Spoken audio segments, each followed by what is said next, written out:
Hey guys, మన RK tutorial యాప్లో course purchase చేసే విధానము కొంతవరకు చేంజ్ కావడం అయితే జరిగిందండి. సో దాన్ని దృష్టిలో ఉంచుకొని చాలామంది అభ్యర్థులు అడుగుతున్నారు. మీ డౌట్స్కి క్లారిఫికేషన్ అయితే వస్తుందండి. సో మన యాప్లో తెలంగాణ, ఆంధ్రప్రదేశ్ సెంట్రల్ ఉద్యోగాలకు సంబంధించి అన్ని కోర్సెస్ అందుబాటులో ఉన్నాయండి. సో చాలా తక్కువ కాస్ట్లో అందుబాటులో ఉన్నాయి. సో యాప్ ఓపెన్ చేయగానే స్టోర్ ఆప్షన్ వస్తుందండి. స్టోర్ పైన క్లిక్ చేయగానే మీకు అన్ని కోర్సెస్ వస్తాయి. ఫర్ ఎగ్జాంపుల్ మెంటల్ ఎబిలిటీ కొనాలనుకుంటున్నారనుకోండి, దానిపైన క్లిక్ చేయండి. క్లిక్ చేయగానే మీకు ఇక్కడ ఐ ఆమ్ ఇంట్రెస్టెడ్ అని కనిపిస్తుందండి. దీనిపైన క్లిక్ చేయండి. క్లిక్ చేయగానే మీకు వెంటనే ఒక మెసేజ్ అనేది మీ వాట్సాప్కి ప్లస్ మీరు వాట్సాప్ నెంబర్తో లాగిన్ అయితే వాట్సాప్కి వస్తుంది. నార్మల్ నెంబర్తో అయితే మొబైల్ నెంబర్కి మెసేజ్ అయితే వస్తుంది. ఓకేనా? సో దీన్ని క్లోజ్ చేసి వెంటనే మీ వాట్సాప్ ఓపెన్ చేయగానే ఈ విధంగా హాయ్ అని మీ పేరుతో వస్తుందండి. సో ఈ విధంగా బై నౌ అనే ఆప్షన్ కూడా చూపిస్తుంది ఇక్కడ. ఓకేనా? సో ఏ కోర్స్ మీరు కొనాలనుకుంటున్నారో దేనిపైన క్లిక్ చేస్తారో కూడా చూపిస్తుంది. సో ఇక్కడ బై నౌ అనే ఆప్షన్ పైన క్లిక్ చేయండి ఫ్రెండ్స్. సో దానిపైన క్లిక్ చేయగానే మీకు డైరెక్ట్గా ఓపెన్ అవుతుందండి. ఓకేనా? పేమెంట్ గేట్వే ఓపెన్ అవుతుంది. ఇక్కడ నుంచి మీరు గూగుల్ పే కానీ, ఫోన్పే కానీ, సో డైరెక్ట్ ఇంటర్నెట్ బ్యాంకింగ్ ద్వారా కూడా కోర్స్ అయితే పర్చేజ్ చేయవచ్చు. చూడండి, ఇక్కడ పే నౌ అనగానే పే నౌ అయిపోతుంది. సో గైస్, మీ మొబైల్ కూడా ఈ విధంగా మెసేజ్ వస్తుందండి. ఇక్కడి నుంచి కూడా మీరు ఇక్కడ ఇచ్చిన లింక్ పైన క్లిక్ చేసి పర్చేజ్ అయితే చేయవచ్చండి. చాలా సింపుల్గా అన్ని కోర్సుల పైన ఆఫర్స్ అయితే ఉన్నాయండి. తెలంగాణ అన్ని ఉద్యోగాలకు, ఆంధ్రప్రదేశ్ అన్ని ఉద్యోగాలకు, సెంట్రల్ ఉద్యోగాలకు కూడా కోర్సులు ఉన్నాయి. ఒకసారి డెమో చూసి వెంటనే పర్చేజ్ చేయండి. Thank you. Hello everyone, welcome to RK tutorial. So guys, ఈరోజు మనము డైలీ కరెంట్ అఫైర్స్ మరియు జీకేలో భాగంగా 31 మే 2024కు సంబంధించిన కరెంట్ అఫైర్స్ చూద్దాం. చాలా ఇంపార్టెంట్ బిట్స్ ఉన్నాయండి. ఎవరు కూడా మధ్యలో స్కిప్ చేయకుండా ఆ వీడియోని చివరి వరకు చూసేయండి. ఓకేనా? లేట్ చేయకుండా కంటెంట్లోకి వెళ్ళిపోదాము. Question number 1. 2024-29 కాలానికి World Organisation for Animal Health director జనరల్గా నియమితులైన వారు ఎవరు? ఆన్సర్ ఆప్షన్ ఏ అండి, Emmanuel Soubeyran. Okay, Emmanuel Soubeyran అనేటువంటి మహిళ అండి. వివరాలు చూద్దాం. 2024-29 కాలానికి World Organisation for Animal Health director జనరల్గా డాక్టర్ ఇమాన్యుయల్ సౌబేరాన్ ఎన్నికను ఫ్రాన్స్ ప్రశంసించింది. ప్యారిస్లో జరిగిన వరల్డ్ అసెంబ్లీ ఆఫ్ డెలిగేట్స్లో మే 28న ఆమె ఈ స్థానానికి ఎన్నికయ్యారు మరియు విశ్వాసాన్ని ప్రదర్శించిన అన్ని సభ్య దేశాలు మరియు భూభాగాలకు ఆమె కృతజ్ఞతలు తెలియజేస్తుంది. ఆమె అభ్యర్థిత్వము జంతువుల ఆరోగ్యం మరియు శ్రేయస్సును ప్రోత్సహించే సంస్థ యొక్క లక్ష్యం పట్ల ఫ్రాన్స్ యొక్క నిబద్ధతను ప్రతిబింబిస్తుంది. ఇంపార్టెంట్ క్వశ్చన్ అండి. Next one. Staff selection commission చైర్మన్గా ఇటీవల నియమితులైన ఐఏఎస్ అధికారి పేరేంటి? ఆన్సర్ ఆప్షన్ బి అండి, రాకేష్ రంజన్. వివరాలు చూద్దాం. మణిపూర్ క్యాడర్కు చెందిన 1992 బ్యాచ్ ఐఏఎస్ అధికారి Rakesh Ranjan staff selection commission చైర్మన్గా నియమితులయ్యారు. ఈ నియామకము క్యాబినెట్ అపాయింట్మెంట్ కమిటీ జారీ చేసిన నోటిఫికేషన్ తర్వాత వస్తుంది. స్థానం అప్గ్రేడ్. ఎస్ఎస్సి చైర్మన్ పదవిని తాత్కాలికంగా అప్గ్రేడ్ చేయడంతో రంజన్ భారత ప్రభుత్వ కార్యదర్శి హోదా మరియు వేతనంలో పనిచేస్తారు. పోస్టుల రిక్రూట్మెంట్ రూల్స్ తాత్కాలికంగా నిలిపివేయబడ్డాయి. ఇంపార్టెంట్. Next question number 3. ప్రఖ్యాత టైమ్ మ్యాగజైన్ ద్వారా ప్రపంచంలోని 100 అత్యంత ప్రతిభావంతమైన కంపెనీలలో భారతదేశం నుంచి స్థానం పొందిన కంపెనీలు. ఆప్షన్ ఏ అండి, ఏ మరియు బి రెండు సరైనవే. రిలయన్స్ ఇండస్ట్రీస్ మరియు టాటా గ్రూప్ రెండింటికి కూడా ఈ యొక్క ప్రఖ్యాత జాబితాలో స్థానం పొందాయి. వివరాలు చూద్దాం. రిలయన్స్ ఇండస్ట్రీస్ లిమిటెడ్ మరియు టాటా గ్రూప్ భారతదేశంలోని 2 ప్రముఖ వ్యాపార సమ్మేళనాలు. ప్రఖ్యాత టైమ్ మ్యాగజైన్ ద్వారా ప్రపంచంలోని 100 అత్యంత ప్రతిభావంతమైన కంపెనీలలో ఒకటిగా ఉన్నాయి. ఈ గుర్తింపు ప్రపంచ స్థాయిలో వారి గణనీయమైన ప్రభావాన్ని హైలైట్ చేస్తుంది. Titan of Indian industry.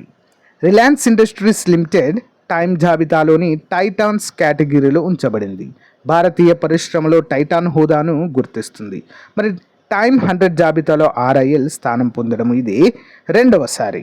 ఈ గుర్తింపును 2 సార్లు అందుకున్న ఏకైక భారతీయ కంపెనీగా కూడా నిలవడము విశేషంగా చెప్పుకోవచ్చు. Next one. భారత వైమానిక దళం ఇటీవల పేర్కొన్న రెడ్ ఫ్లాగ్ 24గా పిలిచే ఈ వ్యాయామం నిర్వహించిన దేశం. ఆప్షన్ డి అండి అమెరికా. Okay, America. వివరాలు చూద్దాం. భారత వైమానిక దళం యునైటెడ్ స్టేట్స్లోని అలస్కాలో 16 రోజుల బహుళ దేశ మెగా మిలిటరీ వ్యాయామంలో చేరింది. అనుకరణ పోరాట వాతావరణంలో పాల్గొనే దళాలకు వాస్తవిక శిక్షణను అందించడానికి రూపొందించబడింది. రెడ్ ఫ్లాగ్ 24గా పిలిచే ఈ వ్యాయామం మే 30న ప్రారంభమై జూన్ 14 వరకు కొనసాగనుంది. రాఫెల్ ఫైటర్ జెట్ల విస్తరణ. ఈ వ్యాయామం కోసము ఐఏఎఫ్ తన అధునాతన రాఫెల్ యుద్ధ విమానాలను మోహరించింది. ఈ అత్యాధునిక విమానాల భాగస్వామ్యము ఇతర పాల్గొనే దేశాలతో శిక్షణ అనుభవాన్ని మరియు పరస్పర చర్యను మెరుగుపరుస్తుందని భావిస్తున్నారు. Important. Next one. Tata consultancy services భారతదేశపు మొట్టమొదటి క్వాంటమ్ డైమండ్ మైక్రోచిప్ ఇమేజర్ను అభివృద్ధి చేయడానికి ఐఐటితో భాగస్వామ్య ఒప్పందం కుదుర్చుకుంది. ఆన్సర్ ఆప్షన్ బి అండి ఐఐఎం బొంబాయి. ఓకేనా, సారీ ఐఐటి బొంబాయి అండి, ఐఐఎం కాదు ఐఐటి. వివరాలు చూద్దాం. టాటా కన్సల్టెన్సీ సర్వీసెస్ భారతదేశపు మొట్టమొదటి క్వాంటమ్ డైమండ్ మైక్రోచిప్ ఇమేజర్ను అభివృద్ధి చేయడానికి ఇండియన్ ఇన్స్టిట్యూట్ ఆఫ్ టెక్నాలజీ బొంబాయితో వ్యూహాత్మక భాగస్వామ్యంలో ప్రవేశించింది. ఈ అధునాతన సెన్సింగ్ సాధనము సెమీ కండక్టర్ చిప్ల పరీక్షలో విప్లవాత్మక మార్పులు చేయడం, వైఫల్యాలను తగ్గించడం మరియు ఎలక్ట్రానిక్ పరికరాల శక్తి సామర్థ్యాన్ని పెంచడం లక్ష్యంగా పెట్టుకుంది. ఇంపార్టెంట్. సహకార వివరాలు. రాబోయే 2 సంవత్సరాల్లో టీసీఎస్ నుంచి నిపుణులు ఐఐటి బాంబేలో ఎలక్ట్రికల్ ఇంజనీరింగ్ విభాగంలో అసోసియేట్ ప్రొఫెసర్ అయిన డాక్టర్ కస్తూరి సహాతో కలిసి పనిచేస్తారు. వారి ప్రయత్నాలు పీక్వెస్ట్ ల్యాబ్లోని క్వాంటమ్ ఇమేజింగ్ ప్లాట్ఫారంను అభివృద్ధి చేయడంపై దృష్టి పెడతాయి. ఇంపార్టెంట్. నెక్స్ట్. ప్రపంచంలోనే మొట్టమొదటి single piece 3D dimensional printed ఇంజన్తో స్పేస్ రాకెట్ను విజయవంతంగా ప్రయోగించిన దేశం. ఆన్సర్ ఆప్షన్ ఏ అండి ఇండియాలోనే అండి, మన దేశంలోనే ప్రయోగించారండి. చూద్దాం. చెన్నైకి చెందిన startup Agnikul Cosmos single piece 3 dimensional అంటే 3D ప్రింటెడ్ ఇంజన్తో ప్రపంచంలోనే మొట్టమొదటి స్పేస్ రాకెట్ను విజయవంతంగా ప్రయోగించడం ద్వారా విశేషమైన ఘనతను సాధించింది. 4 విఫల ప్రయత్నాల తర్వాత అగ్నికుల్ తన 5వ ప్రయత్నంలో విజయం సాధించింది. అగ్నిబాన్ అనే దాని స్వంత రాకెట్ను అంతరిక్షంలోనికి ప్రయోగించింది. ఈ ప్రయోగము భారతదేశం యొక్క మొట్టమొదటి సెమీ క్రయోజెనిక్ ఇంజన్ ఆధారిత రాకెట్గా గుర్తించబడింది. ఇది పూర్తిగా స్వదేశీయంగా రూపొందించబడింది మరియు తయారు చేయబడింది. ఇన్కానెల్ మెటీరియల్ యొక్క వినూత్న వినియోగం. చూద్దాం. అగ్నికుల్ 3D ప్రింటెడ్ రాకెట్ను నిర్మించడానికి ఇంకోనెల్ మెటీరియల్ను ఉపయోగించింది. ఇంకోనెల్ అనేది ఆక్సీకరణ, తుప్పు నిరోధక మరియు అంతరిక్ష ప్రయాణానికి అనుకూలతకు ప్రసిద్ధి చెందిన మిశ్రమం. ఇది ఈ సంచలనాత్మక ప్రాజెక్టుకు ఆదర్శవంతమైన ఎంపికగా మనము చెప్పుకోవచ్చు. ఇంపార్టెంట్. Next one. శాంతి పరిరక్షణ కోసము ఐక్యరాజ్య సమితి తరపున విధులు నిర్వర్తించి ప్రాణత్యాగం చేసిన క్రింది వారిలో ఎవరికి ప్రతిష్టాత్మకమైన ఐక్యరాజ్య సమితి పురస్కారం ఇటీవల లభించింది? ఆప్షన్ ఏ అండి ధనుంజయ కుమార్ సింగ్. వివరాలు చూద్దాం. శాంతి పరిరక్షణ కోసం ఐరాస తరపున విధులు నిర్వర్తించి ప్రాణత్యాగం చేసిన నాయక్ ధనుంజయ్ కుమార్ సింగ్కు ప్రతిష్టాత్మకమైన ఐరాస పురస్కారం లభించింది. మరణానంతరం ఆయనకు ప్రకటించిన ఈ పురస్కారాన్ని ఐక్యరాజ్య సమితిలో భారత శాశ్వత ప్రతినిధి రుచిరా కంబోజ్ గురువారం స్వీకరించారు.